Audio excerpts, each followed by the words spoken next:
Olá, esse é o programa OAB Nacional, uma produção e realização da Ordem dos Advogados do Brasil.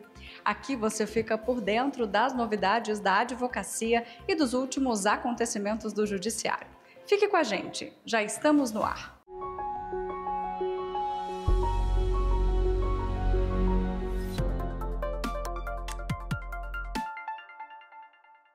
A Ordem dos Advogados do Brasil acompanhou a apuração do segundo turno das eleições municipais na sede do Tribunal Superior Eleitoral, em Brasília. Assunto que inclusive foi destaque no site da OAB Nacional. Para o presidente do Conselho Federal, Beto Simonetti, abre aspas, a OAB, maior entidade civil do país, é testemunha da seriedade do trabalho de todas as autoridades e servidores envolvidos na eleição. Em especial, é preciso parabenizar e reconhecer o trabalho da ministra Carmen Lúcia à frente da Justiça Eleitoral em mais um ano repleto de desafios. Felizmente, o país contou com um TSE que soube enfrentar e superar esses obstáculos. Fecha aspas. Ao longo do processo eleitoral, a OAB participa ativamente de diversas iniciativas para o aprimoramento do sistema eleitoral brasileiro, com o objetivo de contribuir para a fiscalização e também garantir o cumprimento da legislação eleitoral em aspectos essenciais do pleito. A OAB Nacional instituiu o Observatório Nacional das Eleições Municipais de 2024. Acompanhe. As eleições elas tiveram o tempo muito encurtado, né? A partir das mini-reformas que aconteceram ao longo do tempo, elas passaram de 90 dias para 45 dias no primeiro turno e mais 30 dias no segundo turno, né? Então, os municípios que ainda têm segundo turno ainda estão em processo de propaganda eleitoral, enfim, de disputa, né? São hoje 52 municípios no país e desde a implantação em setembro até agora, a gente vem fazendo o trabalho de forma a acompanhar todos os atos preparatórios, não só no âmbito do TSE, mas também dos TRS. E no dia da eleição, que é o dia crucial, é onde a equipe foi para a rua, onde a advocacia que integra o observatório foi para a rua para verificar efetivamente se a legislação estava sendo cumprida, se as normas eleitorais estavam sendo observadas de forma a que a entrega final, que é o voto, o eleito, né, que a vontade soberana da população e do eleitor fosse respeitada, tivesse efetivamente uma proclamação adequada, né? Então a Ordem fez esse desempenho dessas suas tarefas constitucionais e também infraconstitucionais de forma a trazer para a população, para a sociedade civil brasileira, as suas impressões sobre o processo eleitoral. A Procuradoria Especial de Defesa dos Honorários Advocatícios do Conselho Federal da OAB reuniu representantes de seccionais da OAB que atuam nessa pauta. A intenção do encontro foi colher subsídios para avaliar as necessidades e desafios da ordem em cada estado, além de fortalecer e garantir as prerrogativas de advogados e advogadas em todo o país. Essa semana nos reunimos, todos que fazem parte do sistema OAB Nacional, em defesa dos honorários advocatícios, procuradorias, comissões de honorários, para discutir os temas da atualidade, as melhores práticas e as maiores dificuldades. Um dos temas mais abordados é a admissão da OAB, do Conselho Federal das Seccionais, na participação no processo, como representante, como amigo escuro, como assistente. E esse é um tema que tem trazido aí muita dificuldade para toda a advocacia e vamos focar para ter um grande avanço sobre isso, seja na questão legislativa, seja perante o judiciário. Foi discutido também uma harmonia, uma união, né, em como todas as seccionais possam se unir, melhorar a comunicação para que os problemas e as dificuldades sejam resolvidas logo no seu nascedor, para que o problema não se torne maior e dificultando a atuação de toda a advocacia. E acho que o mais importante é estabelecer uma pauta, né? A partir desse encontro, a partir desse encontro, estabelecemos uma agenda e teremos agora constantes encontros, já um para ser marcado no mês que vem, onde trataremos exclusivamente sobre essa matéria, sobre o tema dos honorários advocatícios e das nossas prerrogativas. Tratamos também de montar uma agenda em relação a temas legislativos.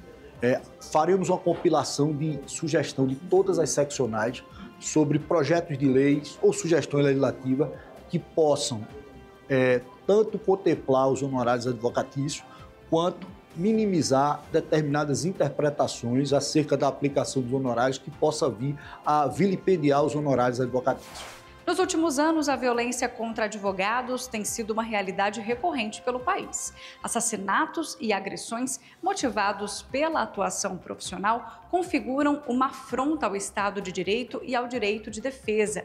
E é por isso que preservar a integridade desses profissionais é uma prioridade para o Conselho Federal da OAB. Fator indispensável para que advogados e advogadas possam desempenhar suas funções com independência e coragem, sem receio de retaliações ou intimidações. Preocupante as notícias que têm ocorrido no Brasil a respeito de ações que atentam contra advogados e advogadas no exercício da profissão. Pessoas, dependendo da região do país, têm sido vitimadas com a vida nesse exercício da profissão. Nós, da Comissão Nacional de Prerrogativas, sob o comando do presidente Beto Simonetti, temos feito um trabalho ao longo do tempo, através das caravanas de prerrogativas, no sentido de orientar, sempre que ocorrer alguma ameaça, sempre que o advogado sentir-se ameaçado, procurar a instituição da OAB e, consequentemente, fazer os registros policiais devidos. Nós temos que fazer uma diferenciação muito grande, porque às vezes o advogado se envolve num cenário complexo e que, de alguma forma, se coloca numa situação de alto risco. E o advogado que, profissionalmente, licitamente, trabalhando também por interesse de terceiro, pode ser vitimado com a sua vida, como tem acontecido no Brasil. Os avanços nossos, além da educacional, além de poder informar as condutas que devem ser realizadas quando se é advogado ou advogado se sentir-se ameaçado, a OAB avançou muito nessa temática na forma legislativa. Nós construímos o PL 212 de 2024, que trata de colocar no Código Penal uma qualificadora quando o homicídio tratar-se no exercício da profissão. Isso é um avanço muito importante, foi aprovado na CCJ e está encaminhado pelos trâmites legais administrativos no Congresso Nacional e em brevemente vai virar lei. Essa é uma resposta que a OAB fez através do nosso presidente Beto Simonetti para dar, através da legislação, a devida responsabilidade criminal para isso. É um homicídio qualificado, que a pena vai de 12 a 30 anos, e o advogado tem, na sua essência, uma tutela penal de proteção. Uma nova forma de homicídio qualificado. Essa é uma ação importante da OAB. Através da Caravana Nacional fizemos um diagnóstico importante que delegacia de polícia também tem sido palco de agressões a advogados e advogadas. A gente parte muito desse cenário em virtude da ausência de conhecimento por parte da autoridade pública dos direitos e deveres do advogado. E também, por outro lado, um espírito autoritário, que não aceita contestações do advogado a respeito do ato que está sendo praticado. Eu sempre tenho dito de que o advogado, ele argumenta, e argumentar não é desacatar. Eu venho aqui para prestar solidariedade da OAB Nacional à advogada Márcia Gisele Oliveira. De maneira inaceitável, foi vítima de agressões físicas e verbais enquanto cumpria com o seu dever profissional na Delegacia de Polícia de Acará, no Pará. Como presidente da OAB Nacional, reafirmo que a nossa ordem não tolera, sob nenhuma hipótese, qualquer desrespeito às prerrogativas da advocacia. A resposta da OAB Pará foi rápida e decisiva. O presidente Eduardo Imbiriba já está tomando todas as medidas necessárias para que os responsáveis sejam punidos e para garantir que esse tipo de violência não se repita. A advocacia é indispensável à justiça. E quando um advogado é atacado no exercício de sua função, é a própria justiça que é desrespeitada. Seguimos vigilantes e atuando fortemente para garantir a segurança de todos os advogados e advogadas e, como prova disso, o avanço na Câmara dos Deputados do projeto de lei 5.109/2023, que visa proteger aqueles que são ameaçados ou vítimas de violência no exercício da profissão. Contem com a OAB. Estamos juntos nessa luta em defesa da advocacia e de nossas prerrogativas profissionais. A Constituição Federal celebrou 36 anos como alicerce da democracia brasileira e da proteção dos direitos fundamentais. E ao longo desse período, a Ordem dos Advogados do Brasil tem desempenhado um papel essencial na defesa e preservação da Carta Magna, reafirmando seu compromisso em garantir que os princípios constitucionais sejam respeitados e aplicados em benefício de toda a sociedade. São 36 anos de democracia, Estado de Direito, o mais longo período de estabilidade democrática constitucional da história de nosso país. Devemos celebrar, regar a nossa democracia, o nosso Estado de Direito, como se rega uma planta frágil, mas uma planta que deve ser sempre alimentada para que possamos, sendo militantes da democracia, termos um país em que as liberdades sejam respeitadas, em que o direito de opinião, o direito de expressão, o direito de reunião, o direito de todos é termos a participação na definição dos rumos de nosso país, sejam respeitados e sejam observados. A OAB é uma entidade que cuida da advocacia, mas tem esse compromisso fundamental que está na nossa lei estatutária de defender o Estado democrático de direito, as instituições da República. E, portanto, a OAB, ao defender a Constituição, ao ser a voz constitucional do cidadão brasileiro, ela cumpre um papel fundamental nessa quadra histórica para que possamos ter uma nação livre, justa e solidária. Mudando de assunto, a OAB Nacional lançou a Cartilha em Defesa da Cidadania. A intenção é garantir que todos os cidadãos possam exercer seus direitos, independentemente das barreiras impostas por setores que lideram o número de reclamações no país. O documento também apresenta 20 mandamentos devidamente legais que norteiam o amplo acesso da sociedade à justiça. Confira. Nós estamos num momento em que o sistema de justiça brasileiro está com uma meta chamada desjudicialização dos problemas de consumo. São várias as soluções que vêm sendo adotadas. A pior delas tem sido a falácia da litigância predatória, em que se diz que um conjunto grande de ações ajuizadas por um mesmo advogado contra o mesmo réu, nas chamadas relações de massa ou relações de consumo, elas seriam prejudiciais ao sistema de saúde e poderiam ser extintas de uma vez só pelo mesmo magistrado. Nesses problemas que têm sido cada vez mais comuns, brasileiros têm tido seu direito simplesmente sepultado, sem a leitura por um magistrado, que é um direito constitucional de cada um. Por isso a OAB lança uma cartilha com 20 mandamentos, que nada mais são do que as regras votadas pelo Congresso Nacional para o nosso Código de Processo Civil e o nosso Código de Defesa do Consumidor.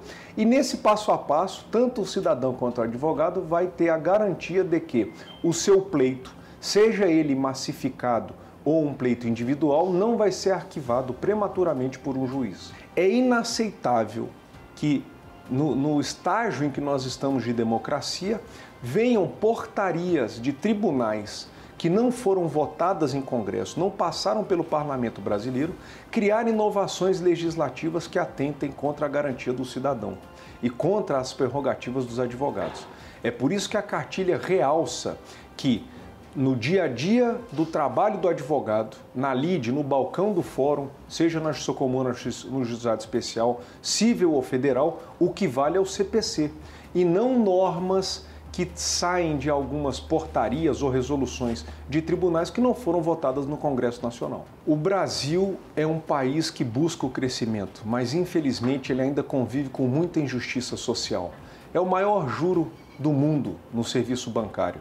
É um dos maiores problemas tidos hoje a exclusão de quem paga plano de saúde e não tem atendimento na hora que chega na porta do hospital.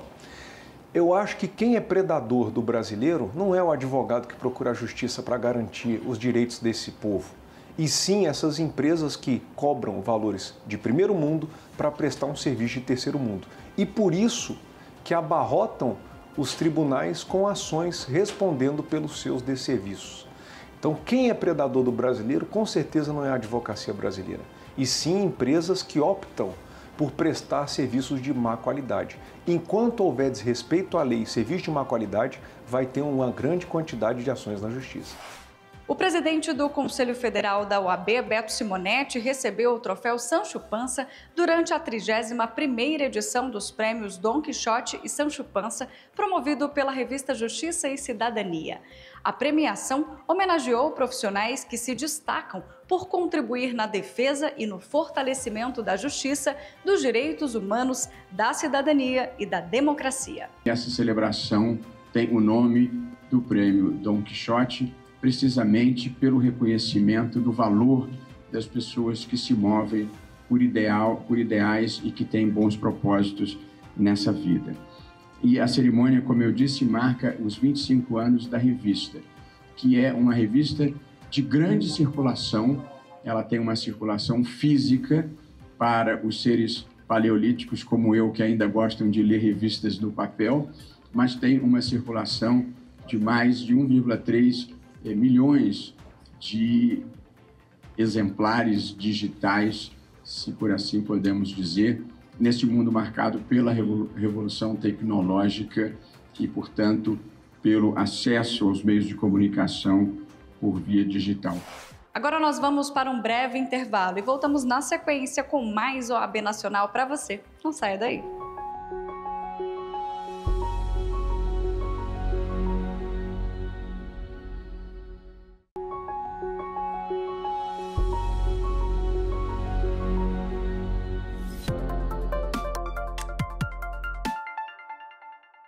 Durante a abertura da segunda Conferência Nacional da Advocacia Negra, o presidente nacional da OAB, Beto Simonetti, afirmou que a integração da advocacia negra removeu o véu da ignorância, revelando o que muitos insistiam em não ver: o racismo recorrente nas estruturas da justiça. É com grande honra que eu estou aqui na abertura da segunda Conferência Nacional da Advocacia Negra para refletir sobre uma pergunta central: onde estamos e para onde vamos?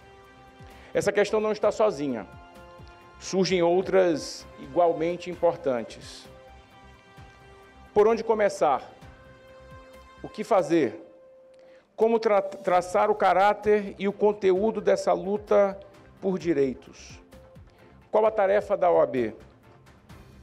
Como construir uma entidade verdadeiramente antirracista? Mais ainda, como romper as barreiras da sociedade e garantir que a pauta antirracista avance para além das instituições e vença, sobretudo, a sociedade. A integração da advocacia negra, por si só, já removeu o véu da ignorância. Assim me ensinou a minha também amiga e conselheira federal, Silvia Souza. Revelou o que muitos insistiam em não ver: o racismo recorrente nas estruturas de justiça. Fóruns, delegacias, audiências, cartórios. Milhares de advogados e advogadas negras enfrentam preconceito em cada um desses espaços. O reconhecimento dessa realidade foi o primeiro passo. Pensar as relações raciais na advocacia exige revisitar o mito da democracia racial. O Brasil é um país miscigenado, sim, mas essa pluralidade não elimina a desigualdade. Pelo contrário, nosso contexto torna o racismo mais difícil de ser identificado e combatido. A discriminação não se dissolve na diversidade, ela se esconde, ela persiste. Precisamos reconhecer o racismo e não ignorá-lo. É o ponto de partida, mas não basta reconhecer. É preciso conhecê-lo em profundidade. É preciso entender suas ramificações. Para transformar a realidade, temos que mapear os desafios enfrentados pelos advogados e advogadas negras em todo o país. Ainda em seu discurso, Simonetti ressaltou dados cruciais do primeiro estudo demográfico da advocacia brasileira, onde apenas 33% da advocacia é composta por pretos e pardos. Acompanhe. Foi com essa perspectiva que nossa gestão promoveu o primeiro estudo demográfico da advocacia brasileira, o Perfil ADV. O levantamento revelou dados cruciais. Enquanto a população negra representa 55% dos brasileiros, apenas 33% da advocacia é composta por pretos e pardos. E esses profissionais, em sua maioria, estão entre os mais jovens. As barreiras no acesso à educação ainda existem, apesar das ações afirmativas. Além disso, o estudo mostrou que muitos advogados negros atuam de forma autônoma e conciliam outras atividades profissionais para garantir a sua sobrevivência. Esses dados reiteram a importância de mapear os obstáculos para guiar as ações da OAB na busca pela valorização da advocacia negra. A Ordem tem o papel de ser a voz constitucional da sociedade civil. Isso nos obriga a agir pela igualdade, dentro e fora da advocacia. Fomos os responsáveis pela ADC 41, que validou as cotas raciais nos concursos públicos. Atuamos como amicus curiae na DPF 186, que garantiu as cotas no ensino superior. Também nos posicionamos na DPF Vidas Negras, pela criação de um Plano Nacional de Combate ao Racismo Estrutural. E em 2022, como um dos grandes marcos dessa gestão, reconhecemos Esperança Garcia, mulher negra escravizada, como a primeira advogada do Brasil. Você sabe quem foi Esperança Garcia? Mulher escravizada que aprendeu a ler e a escrever como ferramenta de defesa contra as violências impostas pelos senhores de escravos. Sua trajetória reforça o papel transformador da educação e pela luta por direitos. Confira. Mulher negra e escravizada. Essa foi Esperança Garcia. Em setembro de 1770, ela escreveu uma petição ao governador da capitania e denunciou situações de violência pelas quais crianças e mulheres passavam. Em seguida, pediu providências da acusação. O documento histórico é uma das primeiras cartas de direito que se tem notícia no país. Reconhecida pela seccional da OAB no Piauí em 2017 como a primeira advogada piauiense. Na ocasião, a seccional produziu o dossiê Esperança Garcia, símbolo de resistência na luta pelo direito, de 149 páginas. O ato simbólico, 247 anos depois da carta destinada ao governador, é também chamado de primeiro habeas corpus do Brasil. O dossiê destaca que, mesmo não existindo à época o direito formalmente constituído, como na Constituição de 88, a carta destinada ao governador tinha natureza jurídica, já que adotou o caráter de petição. Esperança Garcia demonstrava naquela época conhecer a função das autoridades e dos poucos direitos que tinha. O documento se atém apenas a violações às quais ela era submetida que desrespeitavam leis como o Decreto 1695 de setembro de 1869, que proibia, por exemplo, a venda de escravos debaixo de pregão, a separação entre marido e mulher e, principalmente, da separação do filho e dos pais, salvo quando maiores de 15 anos.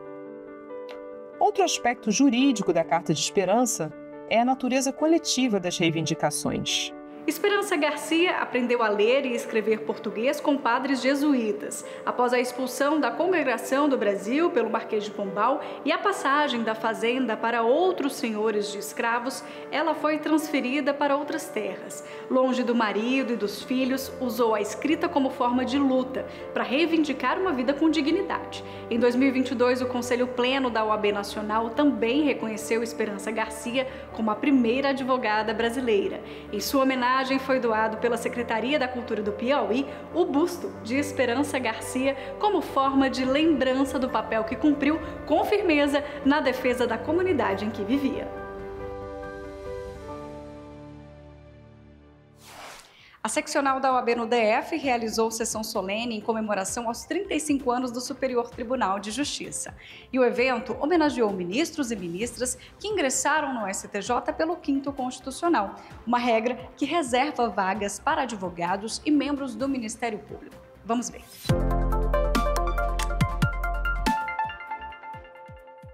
Todos nós aqui, quando recebemos a nossa carteira de identidade de advogado, os advogados, os juízes oriundos do 5º Constitucional, todos nós, quando recebemos a nossa identidade, nós prestamos um juramento solene de observar as leis, defender o Estado democrático de direito, mas esse compromisso solene também de defender as prerrogativas dos advogados. É um compromisso que todos nós assumimos. E o exercício diário da advocacia, que todos nós tivemos e os representantes do 5º Constitucional, nos fez compreender o verdadeiro objetivo dessa prerrogativa. Não é as prerrogativas dos advogados não são privilégios do profissional. As prerrogativas pertencem ao cidadão. 1/3 do tribunal, que é representado por advogados e integrantes do Ministério Público, que depois, obviamente, por esse processo alquímico se tornam juízes, né? É um processo complexo de seleção, de uma lista sextupla, depois aqui na OAB, depois uma lista tríplice pelo tribunal, depois uma sabatina, depois, finalmente, a nomeação pelo presidente, se tornam advogados, mas levam uma bagagem muito importante, que é a bagagem do advogado como verdadeiro engenheiro social. O advogado é aquele profissional formado nas escolas de direito para resolver conflitos, redigir as leis, criar políticas públicas, mediar conflitos. Toda a história do país passa pela advocacia. Não é à toa que a OAB é a principal entidade da sociedade civil brasileira, é a entidade que mais sabe defender os valores essenciais da civilidade, da democracia, da paz social e que sempre esteve presente nos momentos mais importantes da história do Brasil e continua a fazê-lo. A voz do advogado dentro dos tribunais é a voz de quem se forjou mediando conflitos e criando condições para que a democracia sempre se reinvente. Por isso é fundamental que a gente continue a privilegiar essa tradição brasileira que nasceu em 1934 e vem sido reproduzida em todas as constituições. Como a Ana disse há pouco, acho que hoje não há mais ninguém que ouse falar contra o quinto, até mesmo as entidades de classe representativas dos juízes não falam nada contra o quinto, porque veem que o quinto, ao contrário de criar uma dissonância cognitiva, não, ele complementa, são vozes diferentes que se plasmam para produzir justiça. Nós todos, advogados, promotores, juízes, somos atores, auxiliares de um processo extremamente complexo e difícil, que é a realização da justiça, e a cooperação entre todos nós é fundamental. Eu quero dizer a Vossas Excelências, primeiro, da alegria de vê-los na tribuna, porque a tribuna, e nós temos lutado de forma muito aguerrida, de forma frontal, mas de forma honesta e respeitosa, pela garantia das sustentações orais a partir da tribuna, porque este é o território sagrado da cidadania quando se faz representada por um advogado ou por uma advogada na tribuna de qualquer tribunal. Sei que há muitas críticas em relação à nossa luta quanto à necessidade da manutenção e o respeito à palavra que é designada à defesa quando se coloca em toda e qualquer tribuna para defender o direito da cidadania brasileira. Mas, Vossas Excelências, dessa tribuna aqui, aonde também já foi território de Vossas Excelências e será num futuro, espero que em algum momento voltem às trincheiras da advocacia, e é por isso que nós lutamos hoje, para que quando Vossas Excelências voltem, esteja ainda garantida a palavra da defesa a partir de toda e qualquer tribuna. Mas Vossas Excelências têm dado exemplo, e esse exemplo é que move o respeito à dignidade de nossa profissão.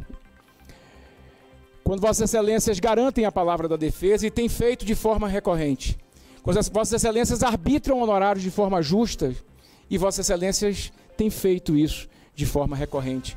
Quando Vossas Excelências garantem uma audiência a um advogado ou uma advogada que leva ali, não é fofoca, não é futrico, é na verdade a angústia de um cidadão ou de uma cidadã brasileira aos gabinetes de Vossas Excelências, e assim Vossas Excelências também garantem as prerrogativas, como garantiram em suas sabatinas na ordem, como garantiram em suas sabatinas no Senado e como Vossas Excelências têm garantido. Vossas Excelências são o exemplo e devem continuar sendo o exemplo a todo o judiciário brasileiro. Este programa é mais uma produção da Ordem dos Advogados do Brasil. Aqui você fica por dentro das informações da advocacia e do judiciário, além de acompanhar entrevistas especiais, matérias exclusivas e muito mais. Eu sou Mariana Xavier e agradeço pela sua companhia. Eu te espero na próxima semana. Até lá!